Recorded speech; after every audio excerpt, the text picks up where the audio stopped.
오늘 본문은 예수님과 베드로의 장모님이 만나는 장면입니다. 베드로의 장모가 열병으로 병상에 누워 있어요. 그 고통 가운데 있는 여인이 예수님을 만나서 온전히 치유를 받거든요. 인생에서 가장 중요한 거 하나 뽑으라면 아마도 만남일 거예요. 누구를 만나느냐에 따라 인생의 판세가 완전히 바뀌죠. 인생의 방향성이 완전히 달라집니다. 인생 최고의 복은 만남의 복이다. 한번 따라합니다. 시작. 저는 그래서 저희 아이들을 제가 집에 있는 한 빠지지 않고 아침 저녁으로 안수기도를 3명 다 하는데요, 우리 자녀들을 위해서 기도할 때 빠지지 않고 하는 기도가 만남의 복입니다. 만남의 복이에요. 그리고 교회 우리 아이들도, 다음 세대 아이들도 제가 기도할 일이 있으면 꼭 만남의 축복을 기도합니다. 동서남북 어디로 가나 하나님 인생의 길목길목마다 예비하신 만남을 꼭 만나게 하시고, 그리고 내 자녀가 누군가에게도 꼭 필요한 만남이 되는 아이로 성장할 수 있도록 하나님 은혜를 달라고 꼭 기도하고요. 최근에는 저 자신을 위해서 기도할 때에 제가 개척 초기에는 꼭 그 기도를 했었는데 어느 순간 빠져 있어서 다시 시작한 기도가 뭐냐면요, 하나님, 제 설교를 듣는 모든 사람은 천국 가게 해주십시오. 천국 안 갈 거예요? 하나님, 제 설교를 듣는 모든 사람은 천국 가게 해주십시오. 우리 교회 출입하는 모든 사람들은 천국 갈지어다.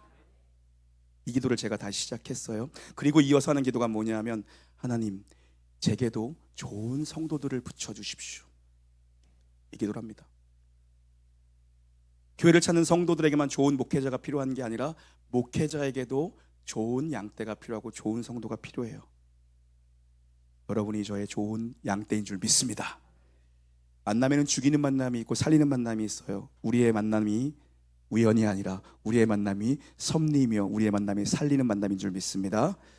우리가 사람 한 명 잘 만나도 인생의 방향성이 완전히 바뀌는데, 만일 우리가 예수님을 만나게 된다면 인생의 최고의 복을 우리가 얻는 거거든요. 가장 복된 만남은 예수를 만나는 복입니다. 오늘 베드로의 장모님이 병상에 누워서 예수님을 만나요. 29절과 30절 다시 읽습니다. 시작. 회당에서 나와 곧 야고보와 함께 시몬과 안드레의 집에 들어가시니 시몬의 장모가 열병으로 누워 있는지라 사람들이 곧 그 여자에 대하여 예수께 여짜온대. 아멘. 시몬은 베드로입니다. 베드로의 다른 이름이 시몬이에요. 베드로의 장모가 열병으로 누워 있습니다. 예수님의 공생의 3년 그 기간의 특징 중에 하나가 뭐냐 하면, 예수님이 쓰러지고 누워 있고 주저앉아 있고 일어나지 못하고 구부러져 있는 인생들을 예수님이 찾아가셔서 그들을 만나고 그들을 치유시켰다는 게 아주 많이 기록되어져 있죠. 여러분, 왜 그런 줄 아세요? 예수님은 쓰러진 사람을 두고 그냥 못 지나가시는 분이에요. 예수님은 사랑이십니다. 사랑하면 방치하지 않아요. 사랑하면 그냥 내버려 두지 않습니다. 따라합니다. 사랑하면 방치하지 않는다. 주님은 병에 걸린 사람, 인생에 지쳐 쓰러진 사람, 낙심과 절망에 주저앉아 있는 사람들을 그냥 못 본 척하고 지나가시는 분이 아니라 주님은 꼭 돌아보시는 분이거든요. 오늘 우리 예배 가운데 특별히 온라인으로 함께 하시는 분들 중에서 쓰러져 있고 실패로 주저앉아 있고 병상에 있는 분들이 있다면 예배 가운데 성령의 거룩한 터치가 있을지어다, 회복이 있을지어다, 치유될 줄 믿습니다. 여러분, 성경은 분명히 예수님이 자기의 사람들을 사랑하실 때 끝까지 사랑하셨다라고 말씀하거든요. 여기서 끝까지라는 단어가 텔로스라는 단어입니다. 텔로스. 이 텔로스의 의미는 3개로 해석할 수 있어요. 마지막 순간까지, 그리고 최선을 다해, 그리고 완성의 지점까지. 제가 텔로스 하면 여러분이 마지막 한글을 읽겠습니다. 텔로스. 끝까지 주님은 우리를 사랑하셨습니다. 그래서 예수님은 우리에게 점점 가까이 오시는 하나님이세요. 하나님은 시내산의 빼곡한 구름 가운데 강림하셨던 그 하나님, 그 하나님이 광야에 우리끼리만 둘 수 없어서 성막을 디자인하게 하시고 성막에 설계도를 두시고 성막 가운데 그 쉬운 자, 구름 날개 사이에 쉬운 자 가운데 주님이 임재하셨습니다. 그런데 그 주님은 이제 성막에 임재하시는 분이 아니라 참 성막이 되시고 참 성전이 되시는 예수 그리스도 임마누엘의 주님으로 성육신하셔서 2000년 전 팔레스타인 땅에 오셨습니다. 그리고 그 예수님은 이제 성령으로 우리와 함께 계시며 좀처럼 우리와 거리를 두지 아니하시고 동서남북 어디로 가나 우리와 동행하시는 하나님으로 우리 안에 좌정해 계시는 거예요. 왜냐하면 사랑하시기 때문이에요. 31절 있습니다. 31절입니다. 시작. 나아가사 그 손을 잡아 일으키시니 열병이 떠나고 여자가 그들에게 수종드니라. 아멘. 예수님이 어떻게 그 여인을 치유하시는지가 동사로 세 가지 동사가 한 문장에 나옵니다. 나아가, 손을 잡다, 일으키다. 나아가다, 손을 잡다, 일으키다. 세 동사 모두가 한 사람에게 집중되어 있습니다. 누굽니까? 예수, 베드로의 장모. 그 여인 한 명에게 이 세 동사가 모두 다 포커싱돼서 집중되어 있습니다. 오늘 우리도 이제 예배 마치고 여러분 떡국도 내가 좀 식혀서 주라 그랬어. 뜨겁게 주지 마요. 빨리 먹게. 식혔다가 주라 그랬어. 빨리 먹게. 좀 불어도 괜찮으니까. 김치도 그냥 같이 그냥 말아서 김치 떡국으로 먹게 이렇게 그냥 따로따로 주지 말라 그랬어. 맛집은 좀 분칠전 해야 돼. 맛집은 좀 불친전 해야지 맛집이지. 맛집이 너무 친절하면 안 돼. 여러분 예배 후에 성탄 축제를 하잖아요. 유치부 애들 일부 예배 때 오늘 유치부 애들 많이 나왔더라고. 일부 예배 때 오늘 연습하려고 일찍 나온 것 같아. 애들 시험 들었어. 내가 이 얘기했더니 유치부 애들 발표하는 게 그게 발표냐고. 제일 못하는 게 유치부 애들 아니냐고. 이 얘기했더니 막 시험 들었어. 막 와 뭐야 막 이 교회 나갈 거야 막 애들 막. 제일 못하잖아요. 솔직히 우리 솔직해지자고요. 뭐. 근데 여러분 봐봐요. 가장 박수 많이 받는 게 유치부고요. 사진 제일 많이 들이대는 게 유치부예요. 동영상 하나 볼까요? 동영상 준비됐나요, 집사님? 오케이, 한번 불 꺼주세요. 우리 아들이에요, 우리 큰 아들.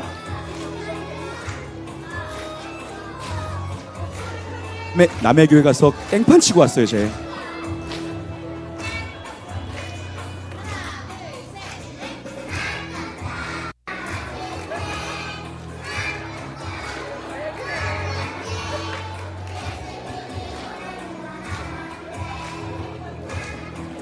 뒤에서 한 명씩 다 안아주고 있어요. 찬양 안 하고.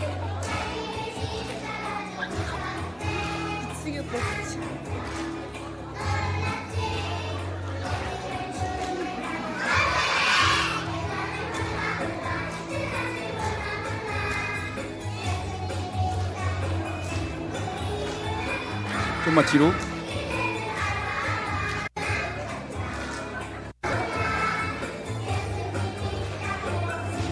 한 40명을 다 안아주고 오는 거예요. 노래 끝날 때까지. 좀만 더 뒤로 목사님. 손잡지도 쟤 안 잡잖아. 근데 혼자 잡으려고 그래. 여기까지 볼까요? 여기까지 볼게요. 네. 우리 처가댁 교회 가서 성탄을 망쳐놓고 왔어. 그런데도요 자기 엄마는요 쟤 때문에 망쳤는데 쟤만 찍고 있어요. 애들 뭐 성탄 행사 들어놓고 난리 아니잖아요. 마이크 던지고. 여러분 그런데 부모는 걔만 찍고 있어요. 하나님이 그래요. 여러분의 못난 삶도 하나님이 계속 주목해서 여러분만 보고 있고, 내가 인생에 내가 실패했다라고 느끼는 좌절의 순간에도 하나님 더 가까이 오셔서 내 옆에 앉아 계셔서 내가 다 울 때까지 같이 울어주시는 분이 우리 하나님이에요. 저 공연은 부모에게는 최고의 공연이에요. 하나님이 우리를 그런 눈으로 봐주신다니까요. 여러분 사람은 우리가 힘들 때 와서 따지고 묻고 판단하고 이유가 뭐냐 분석해요. 그런데 주님은 그러지 않으세요. 조용히 와서 내 옆에서 같이 울어주신 분이 주님이에요. 기독교 신앙에서 말하는 은혜가 뭐냐면요, 실패한 나, 우리가 다 실패했잖아요. 우리가 다 죄인이잖아요. 실패한 나, 주저앉아서 일어나지 못하는 나, 지옥에 가야 할 나를 하나님이 찾아오셔서 내 실패의 자리에서 하나님이 나를 실패한 대로 두지 아니하시고, 내가 다 울 때까지 기다렸다가 다 울고 나니까 다 울었냐? 눈물 닦고 일어나서 나와 함께 가자. 손을 일으켜 주는 게 바로 하나님입니다. 여러분 인생 너무 걱정하거나 고민할 필요 없고, 우리 자녀들 인생도 고민 많이 되고 걱정 많이 되지만 지나치게 걱정할 필요 없습니다. 하나님 우리 인생을 모른 척하지 않으시는 분입니다. 방치하지 않으세요. 사랑은 그런 겁니다. 방치하지 않는 게 사랑이에요. 베드로의 장모가 열병이 다 떠나가고 온전히 회복이 되거든요. 이 여인이 치유를 경험하고 즉시로 보인 반응이 뭔지 31절을 다시 한번 읽어보겠습니다. 31절입니다. 시작. 나아가사 그 손을 잡아 일으키시니 열방이 떠나고 여자가 그들에게 수종드니라. 베드로의 장모가 즉시로 일어나더니 즉시로 반응한 게 뭐냐 하면은 디아코네아, 이게 헬라어인데요, 이게 수종들다라는 단어입니다. 디아코네아. 이 디아코네아, 수종들다라는 단어가 마가복음에 또 한 번 나오거든요. 함께 읽어볼까요? 마가복음 10장 45절입니다. 시작. 인자가 온 것은 섬김을 받으려 함이 아니라 도리어 섬기려 하고 자기 목숨을 많은 사람의 대속물로 주려 함이니라. 아멘. 예수님이 이 땅에 오신 이유를 설명하면서, 예수님이 이 땅에 오신 이유는 섬김을 받으려 오신 것이 아니라 디아코네아, 예수님은 섬김으로 오셨다. 진짜 왕이신 예수님이 이 땅에 오신 이유는 나 섬기려 왔어, 나 섬김을 받으러 온 게 아니야, 나는 섬기러 왔다라고 분명하게 얘기하십니다. 왕이신 주님이 섬기러 오셨습니다. 베드로의 장모가 예수님의 터치, 성령의 터치를 경험하고 나서 제일 먼저 한 일이 뭐냐면 섬기는 일, 수종드는 일, 디아코네아였습니다. 주님이 나를 섬겨주셨으면 이제는 내가 주를 섬길 시간이죠. 그 감사하여 그 감격으로 일평생 갚아도 빚진 자의 마음으로 이제 내가 주님을 섬길 차례입니다. 예수님 주변에는 언제나 여성들이 많았습니다. 교회는 그때부터 지금까지 여초 현상이 언제나 강합니다. 무명의 헌신자들이 많았습니다. 그 헌신자 중에 한 명이 열병에서 치유된 베드로의 장모입니다. 그때부터 이름 없이 주님을 섬긴 거예요. 그런데 31절을 자세히 들여다보면요, 그들을 섬겼다라고 얘기합니다. 섬기긴 섬겼는데 그들이에요. 예수님뿐만 아니라 그들, 복수형을 씁니다. 누굽니까? 예수님의 제자들과 예수님과 그리고 그 동네에 있었던 여인들, 이웃들을 다 함께 섬긴 겁니다. 여러분, 주님께 모든 영광이 돌아가야 되지만 우리가 섬기는 건, 사실 우리가 주님을 섬긴다고 말하고 교회를 섬긴다고 말하는 건 뭡니까? 사람들을 섬기는 겁니다. 우리가 사람을 섬기는 것을, 우리가 교회를 섬기는 것을 주께 하듯 하면 주님이 그것을 주님을 섬기는 것으로 받아주시는 겁니다. 우리가 섬기는 건 사람입니다. 주님께 받은 은혜를 사람들과 함께 나누며 사는 거예요. 이게 바로 사랑의 선순환입니다. 사랑의 선순환. 사람 살리라고 나를 먼저 살려주셨다. 시작.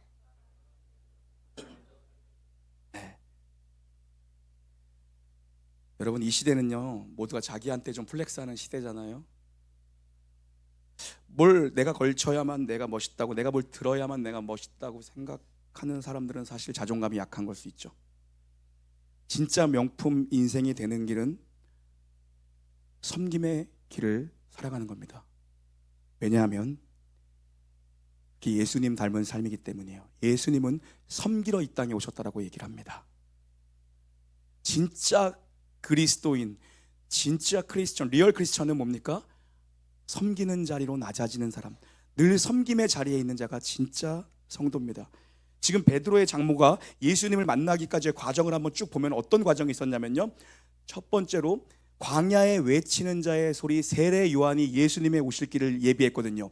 그런데 그 광야에서 외쳤던 세례 요한의 제자가 누구냐면 안드레라는 인물이에요. 안드레 친형이 누구냐면 베드로입니다.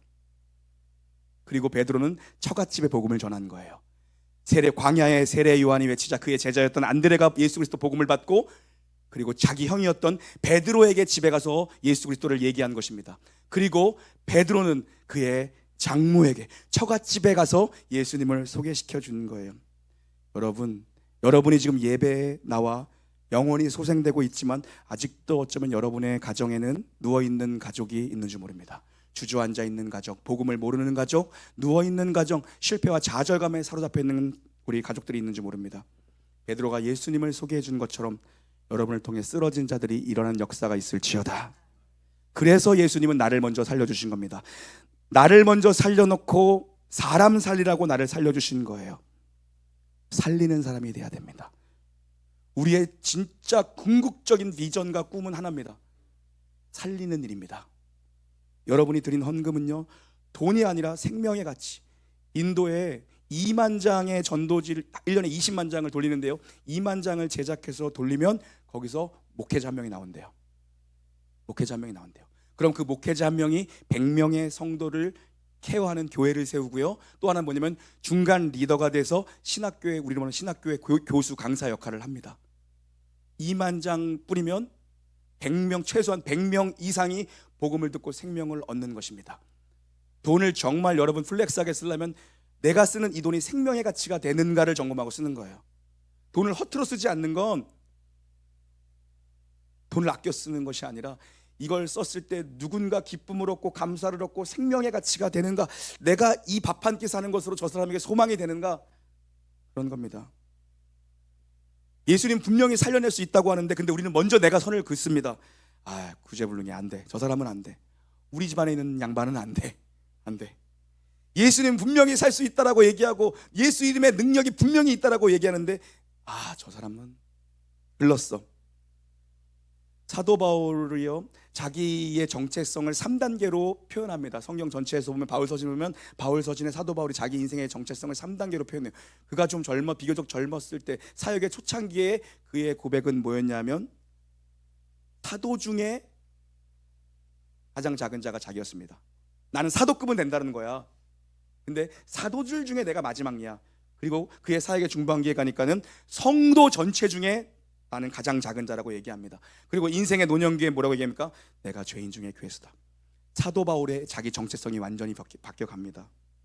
여러분, 죄인 중에 괴수가 납니다. 나보다 죄인 중에 괴수는 존재하지 않습니다. 그런 나를 찾아오셔서 손 내밀어 주시고 나를 일으켜 주신 주님이라면 우리 주님이 일으키지 못할 사람은 없는 줄 믿습니다. 여러분, 사랑은요, 예수님의 사랑은 사람의 사랑과 다릅니다. 우리가 하는 사랑이란 건 뭡니까? 사랑받을 만한 짓을 해야 사랑하죠. 내가 무엇을 해야 사랑받죠. 그래서 늘 사랑받기 위해 발버둥 치는 거 아닙니까? 그런데 예수님이 우리에게 주신 사랑은 어떤 사랑이냐면 우리가 아직 죄인 되었을 때에, 그럼에도 불구하고의 사랑입니다. 여러분이 전혀 사랑받지 못할 만할 때, 사랑스럽지 않을 때, 그럼에도 불구하고 예수님은 우리를 사랑하셨습니다. 함께 따라합니다. 예수님은 그럼에도 불구하고 나를 사랑하신다. 시작. 내가 실수하고, 내가 실패하고, 내가 부족하고, 내가 연약하고, 그럼에도 불구하고 내가 너를 사랑한다고 주님은 말씀하세요. 내가 너를 사랑한다고. 여러분, 이제 우리가 다윗의 장막 입당을 일주일 앞두고 있습니다. 오늘 또 이렇게 새로운 분들이 계속 오시죠 지금. 여러분, 우리 다음 주에 이사 가니까 놀라지 마시고 그냥 편안하게 앉아 계시면 됩니다. 이제 우리가 다윗의 장막 그 입당을 정말 남겨두지 않았는데요, 다음 주일 예배 후에 우리가 이사를 하잖아요. 근데 제가 요즘 성도님들 이전보다 좀 더 적극적으로 만나서 대화를 하고 있는데, 어쩌면 이렇게 동일한 얘기를 여러분은 짠 것처럼 하십니까? 다 같이 만나서 나 몰래 나 빼고 단톡방 있어요? 나만 왕따야? 뭐야? 똑같은 얘기를 해요. 목사님, 저는 목사님 목회 뭐 도움도 안 되고, 따라가도 교회 도움도 안 되는데 뭘 저까지 신경 쓰? 저는 신경 안 쓰시면 됩니다. 목사님, 바쁘신데 목사님 저는 신경 안 쓰셔도 돼요. 저 도움도 안 되는 사람인데요, 뭘? 여러분, 그 열등한 자들은 버리고 간다, 이거의 출발점이 진화론입니다. 진화론은 가치관이 적자 생존이에요. 우월한 유전자가 계속해서 이겨서 살아남는 게 진화론입니다. 열등한 자들, 도움이 안 되는 자는 두고 간다, 버리고 간다, 이거 우리가 진화론에게 정복당한 거예요. 우리는 창조를 믿잖아요. 한 분 한 분이 하나님의 고귀한 형상이에요. 하나님은 당신을 이 많은 사람 중에 넘버원으로 보시는 것이 아니라 하나님은 당신을 지금 온리원으로 바라보고 계세요. 한번 따라할까요? 한번 따라하겠습니다. 당신 하나님 앞에 넘버원이 아닌 온리원이다. 시작.